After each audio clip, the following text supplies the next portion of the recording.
So, good morning po. Ako po si Pat Robles. Hi, Pat. Bea C. Hi, Bea. Karen Serios po. Nandito po kami para interviewin po kayo about sa job niyo po as a congressman po before. So, first I would like to introduce my name. I'm Nanette Castelo Daza, and I have been a representative for 9 years. I represented District 4 here in Quezon City. Okay, Robles, first question tayo. So, yung first question po, how was your work as a congresswoman? As a representative, our first and foremost task is to be a legislator. So we make proposed bills that would benefit not only our constituents in District 4 Quezon City, but proposed bills which would be for the welfare of everybody. Pwede po ba namin malaman kung ano yung mga proposed bills po na nagawa niyo? Yes. For example, I have been the vice chairperson on the committee on appropriations, and our task first and foremost was to move for the approval of the budget. I have also been the chairperson on the committee on housing, wherein of course one of our proposed bill is each Filipino should have the right to own a land which they can call their own. Yes. And of course, we're proposing for the social housing projects, more especially for the informal settlers, not only in our city but of the entire country. I've also been the chairperson on the Committee on Women, and as chairperson of the Committee on Women, of course, I would always move for the approval of bills which would benefit the women's sector, like the Magna Carta for women, which has been approved. I was the chairperson of that committee then. So, second question.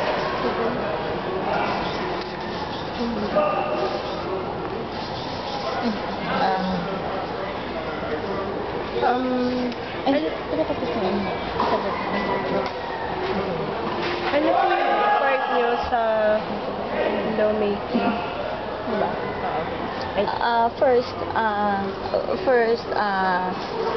For me personally, one of the reasons why I ran as a representative, because I started in 1989 as a barangay captain in Barangay Central in District 4 Quezon City for 2 terms or for 5 years. I was also a Quezon City councilor for 2 terms or 6 years. And I was a representative for 3 terms or 9 years. And for me, it is very important for me as the representative to help uplift the quality of life our constituents are presently encountering, to help alleviate the plight of the poor. 60% of our constituents belong to the informal settlers, or we call them the indigent or underprivileged members of society, 60%.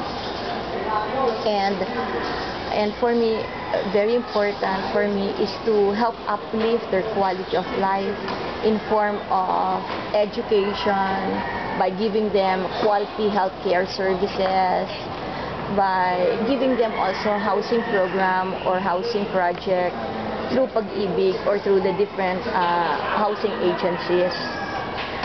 Sometimes we go beyond our task as a legislator. Sometimes we would even talk to the owner of the properties of a private lot, and we would appeal to them to share their blessings to the poor. Most of the time, we have lots here in District 4 in Quezon City, squatted by informal settlers. And sometimes we would appeal to the owner of the property for them to sell the property to the people occupying their lots. But sometimes they would not believe ano daw ang kakayanan ng ating mga kasamaan na sila ay mabayaran. But because of the different financing institutions, our informal settlers can borrow money, and it is the National Home Mortgage Finance Corporation who will be paying outright cash the owner of the property. And our informal settlers can be paying Pag-ibig for 25 years to pay. At least their dream will be realized, just like what I said a while ago, to have a land which they can call their own. And I think that is a dream of every Filipino. Next question po. May plano po ba kayo tumakbo ulit to continue your service po sa atin? Yes.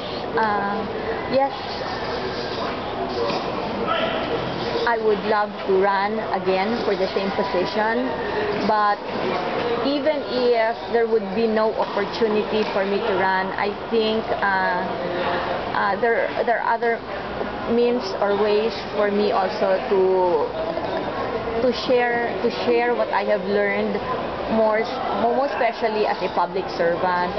Bale, in and out of public service, I truthfully believe that I can still be of help by articulating or manifesting or ventilating what our people want. Kasi ako I already feel what they want, no? For 21 long yet beautiful years, alam ko na kung anong nasa puso nila, alam ko na kung anong kagustuhan nila. And it is very important for not only legislators, but for everybody to help address the immediate needs and the pressing concerns of our constituents. Last question. For the last question, ano po yung mga qualifications para makatakbo bilang isang congresswoman?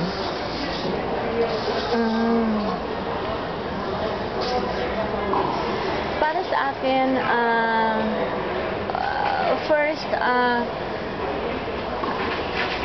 dapat meron kang puso na tugunan ang mga pangangailangan ng ating mga kasamahan. Second, I think very important for a legislator to know what can we deliver or what does our constituents or residents needs, yung kanilang pangangailangan, kung paano tugunan or i-address yung kagustuhan nila. I think that is very important.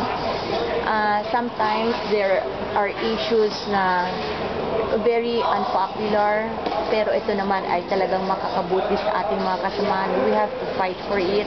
We should have these unwavering principles in fighting for what we believe is right for our people. Sa akin kasi, yung very important maging pro-poor, very important na katulad ng aking sinabi, yung pagbibigay tugon sa mga pangangailangan nila. Earlier I said, para sa akin, education is the greatest.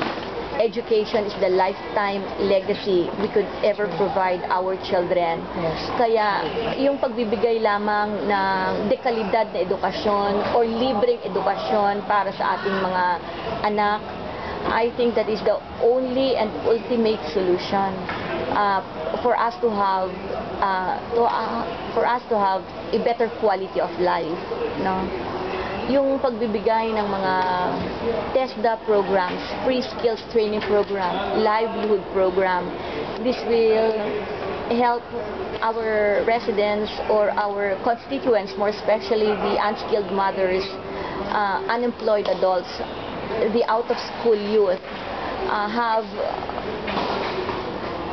better skills, no, and more opportunity for them more opportunity for them to have work, to seek employment, di ba? Importante yung libreng pagsasanay. Para sa akin, mahalaga yung pagbibigay ng laudable, meritorious, worthy bills which would benefit all of us. Pero we should always remember sa pagsulong ng kaunlaran, we'll be able to get improvement, development, or we may be progressive. Pero sa pagsulong natin, dapat bitbit natin at dapat kasama natin ang mga mahirap. Dapat we should also help uplift or alleviate their plight. So, thank you. Any comments, Rhea? Thank you, and I know that you've been, through your story and lessons, I know that you've been a good congressman because you help the women, the family, and you would like to uplift the life of every